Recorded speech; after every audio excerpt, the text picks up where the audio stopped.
So here's an interesting thing.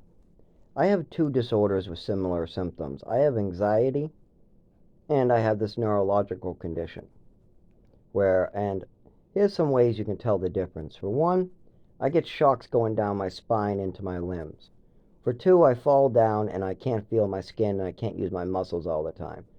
For three, if I try to hold it back or if they get severe, I have full-blown seizures. There's more to this too. When you have anxiety, right, and you confront a person that's violent, who's about to kill you or has a knife in his hand, that would be an anxiety situation.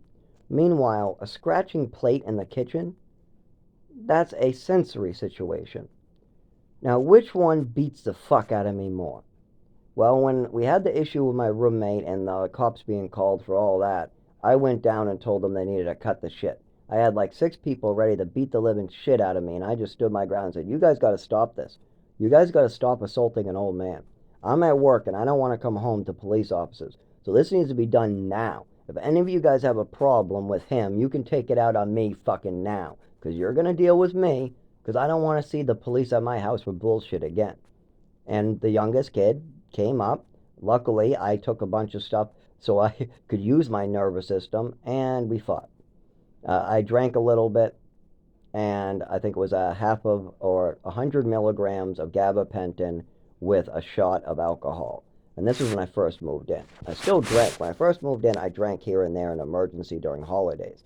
So when I knew that I had to stop this, I went, got myself a light 4% beer.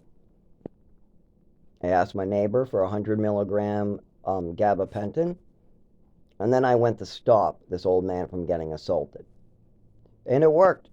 Uh, Everything's been peaceful ever since. I've got lots of people coming up and saying, "How did you stop that right in his tracks? He had a restraining order. They still were assaulting him and messing with him.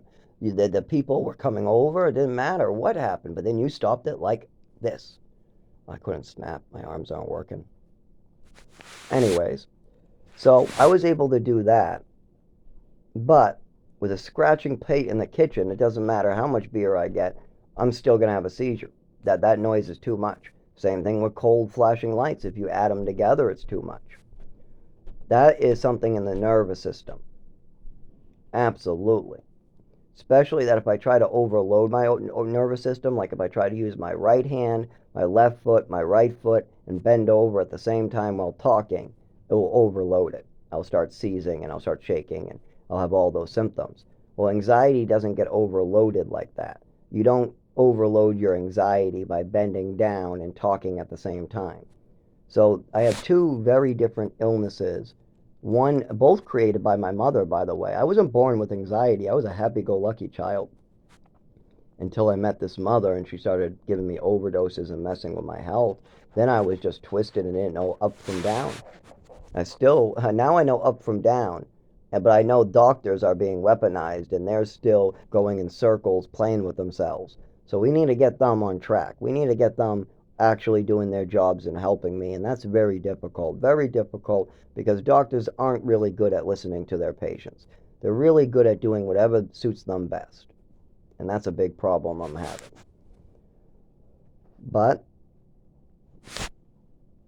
hopefully I will get the help I need. If not, hopefully I did enough to help others so this won't happen again. But I don't think I did. I think there's still going to be orphans who are giving double doses of medication. I think there's still foster parents that aren't going to be treating their foster kids really well. There's still going to be parents sending them to hospitals to go get drugged and changed. There's still going to be way too much medications being given to 5-year-olds and 6-year-olds because they have no parents.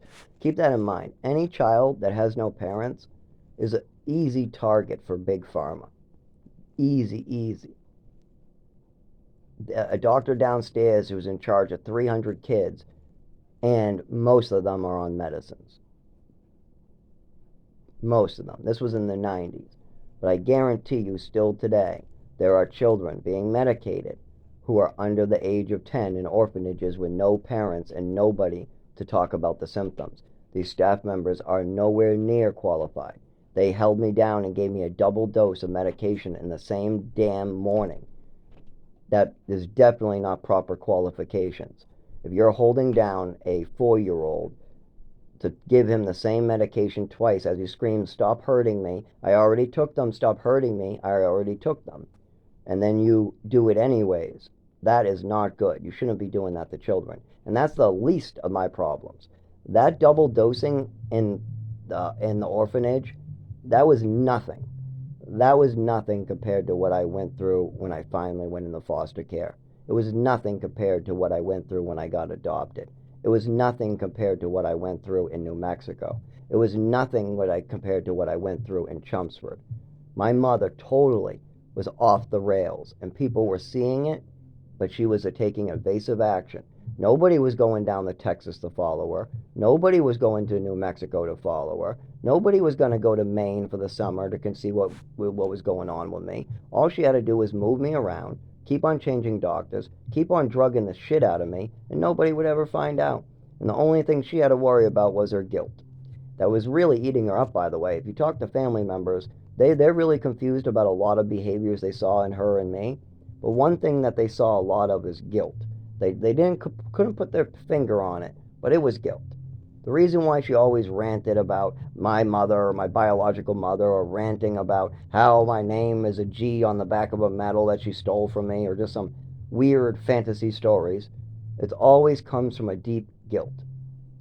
Always.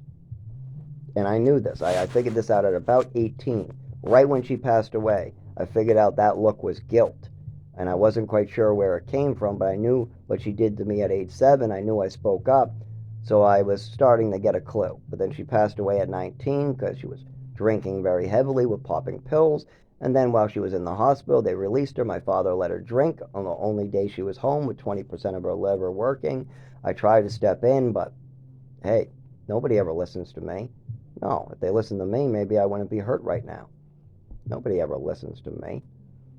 But not even my doctors. I could be bleeding into my testicles saying, look, I need this. No, huh? What? I'm looking at the ceiling right now. Sorry, your time is up. Huh? What? I didn't see anything. Yeah, that type of bullshit.